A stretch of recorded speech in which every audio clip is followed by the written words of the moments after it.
Bonjour à tous. Est-ce que vous connaissez la différence entre un coup tactique et une combinaison? Le coup tactique mettra en œuvre un motif tactique simple, comme le clouage ou la déviation par exemple, dans le but de gagner du matériel, de mater ou éventuellement de contrer une menace. La combinaison, elle, sera un enchaînement de plusieurs coups tactiques où plusieurs thèmes différents vont être associés, où ils vont se combiner justement. Avec de l'entraînement et de l'expérience, on peut voir instantanément un coup tactique. Pour trouver une combinaison, cela demande un peu plus d'effort et de calcul. Voici un exemple classique de combinaison. Cette position est tirée d'une partie jouée en 1918 par un illustre champion du monde, Capablanca. Son adversaire, Fonarov, vient de reprendre une pièce en E5 et croit parer la menace de mat en G7 tout en attaquant la dame G3. Mais il va se prendre plusieurs thèmes tactiques avec, cerise sur le gâteau, des motifs de mat. Trouverez-vous la combinaison gagnante avec les blancs? Mettez pause si vous avez envie de chercher. Quand on cherche une combinaison, on doit toujours commencer par regarder les échecs disponibles, avant de chercher les prises et les menaces qu'on a à notre disposition. Cela peut nous faire gagner beaucoup de temps et peut nous permettre de trouver des solutions très linéaires. Et justement, Capablanca a commencé par un échec ici, cavalier H6. Le pion G7 ne peut pas prendre le cavalier à cause du clouage opéré par la dame sur la colonne G. C'est le premier motif tactique qui va rendre possible toute la combinaison.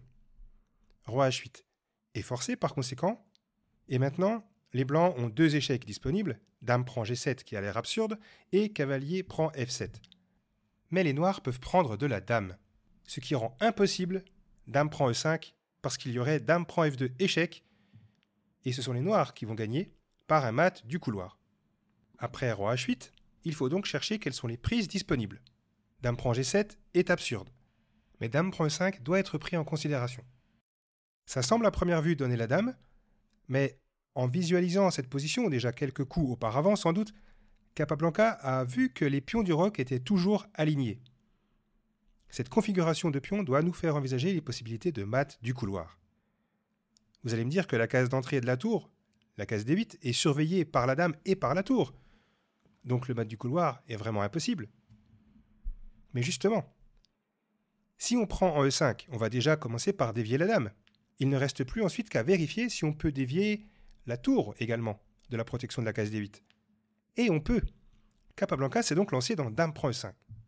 Les blancs viennent de gagner une pièce et attaquent la dame, donc les noirs n'ont pas le temps de récupérer le cavalier. Et s'ils prennent en E5, la combinaison va continuer avec une nouvelle déviation qui va faire intervenir un nouveau thème tactique, la fourchette. Cavalier prend F7 échec.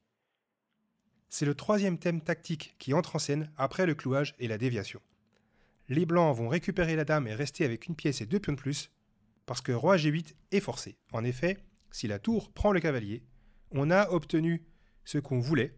Il n'y a plus personne pour surveiller la case D8, donc le mat du couloir fonctionne désormais. Tour D8 échec, mène au mat. Voilà, si vous avez aimé réfléchir sur cette combinaison, vous pouvez aller vous creuser les méninges sur les autres exercices de la playlist consacrée à la tactique. J'ai mis des étoiles sur la vignette pour vous aider à voir un petit peu le niveau de difficulté de chaque combinaison. J'ai aussi publié des vidéos plus courtes sur des problèmes plus faciles, encore que le lien est lui aussi en haut à droite. À bientôt pour de nouveaux exercices.